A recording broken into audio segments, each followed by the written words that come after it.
यह कहानी एक लड़की की है जो कि बहुत बड़े घर की लड़की रहती है और उसका रहना सहना भी बहुत ही ऊंचा रहता है। हालांकि उसके घर में बहुत सारे नौकर रहते थे और वह अपना काम कोई भी खुद से नहीं करती थी।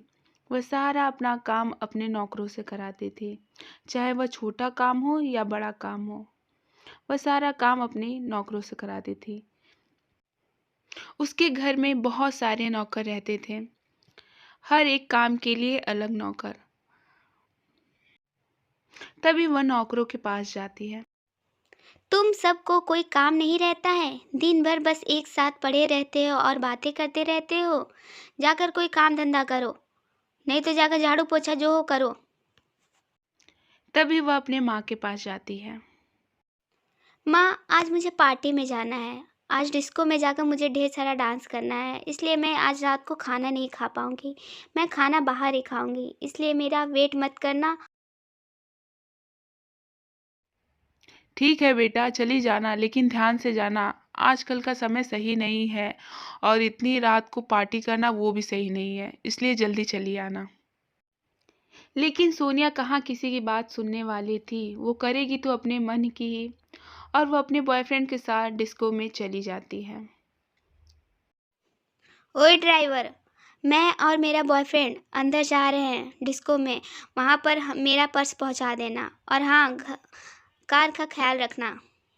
ऐसे ही समय बीतता है और वह एक दिन पार्क में अपने बॉयफ्रेंड से मिलने जाती है। वह दोनों एक दूसरे से बहुत प्यार करते थे और वह एक दूसरे से शादी भी करना चाहते थे, और एक दिन वह बिना किसी से पूछे मंदिर में जाकर शादी भी कर लेते हैं।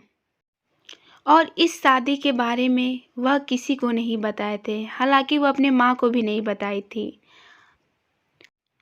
शादी करने के बाद वह अपने घर में जाती है और उसकी माँ देखकर आश्चर्य होती है, लेकिन उतना गुस्सा नहीं करती।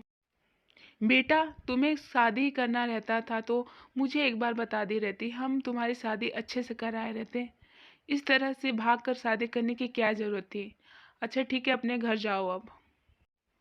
राज एक बहुत ही गरीब लड़का था, लेकिन उसकी माँ बहुत ही खड़ूस थी। वह जल्दी किसी की बातें नहीं सुनती थी और चार बातें दूसरों को सुना देती थी।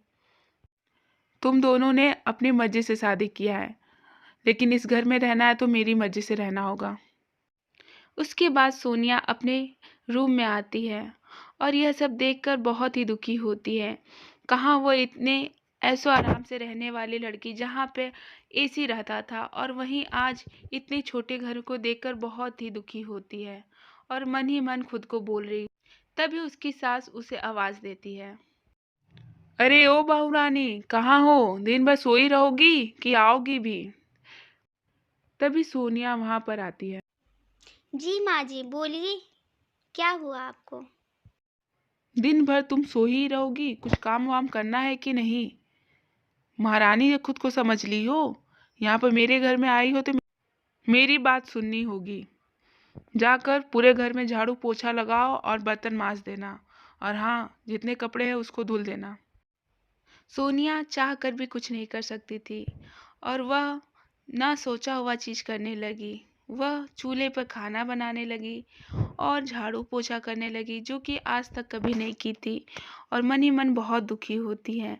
वहीं उसकी सासें बहुत ज़्यादा ताना देती थी। जो लड़की इतनी ऐशो आराम से रहती थी, आज वह दूसरों के घर में बर्तन मांजना, कपड़े धोने जैसा वाला काम करने लगी। जिसके घर में चार नौकर रहते थे, आज वह खुद नौकर की जिंदगी जीने लगी थी, और उसे कहीं न कहीं एक सबक मिल गया था कि उसे दूसरों के साथ अच्छे से रहना चाहिए। तभी उसको उसकी सास बुलाती है। अरे करमजली, मर गई थी क्या? इधर आओ। एक काम करने में तुम 4 घंटा लगाती हो और सारा काम कैसे होगा? बाहर का झाड़ू कौन लगाएगा? बाहर पूरा इसी तरह कचरा पड़ा हुआ है। यह सारी बातें सुनकर सोनिया बहुत ही दुखी होती है और चाह कर भी कुछ नहीं बोल पाती। तभी उसका हस्बैंड वहां पर आता है। माँ, तुम हमेशा सोनिया को क्यों इतना डांटती हो? उसने अपना घर केवल मेरे लिए छोड़ा है। आज वो इतना तभी वहां उसका बड़ा भाई आकर पीछे से उसकी सारी बातें सुनता है और अपने बहन की यह हालत देखकर बहुत ही दुखी होता है। सुन लो माँ, वह मेरी बीवी है और उससे अच्छे से बात किया करो। कोई नौकरानी नहीं है इस घर की। तभी सोनिया का बड़ा भाई उससे मिलने के लिए उसके रूम में जाता है।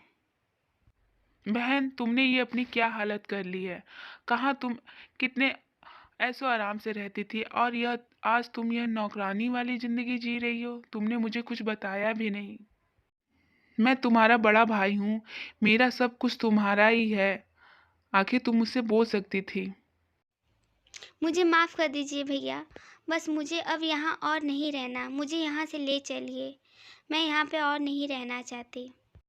यह सब बातें सुनकर उसका बड़ा भाई सोच लिया था कि उसको क्या करना है। उसने अपनी बहन के लिए एक बड़ा बंगला और गाड़ी खरीदा और उसके हस्बैंड को भी एक नई कंपनी में काम दिला दिया और उसके पूरे ससुराल वालों को एक बड़ा घर दिला दिया, जिसमें वह सभी खुशी खुशी रहने लगे।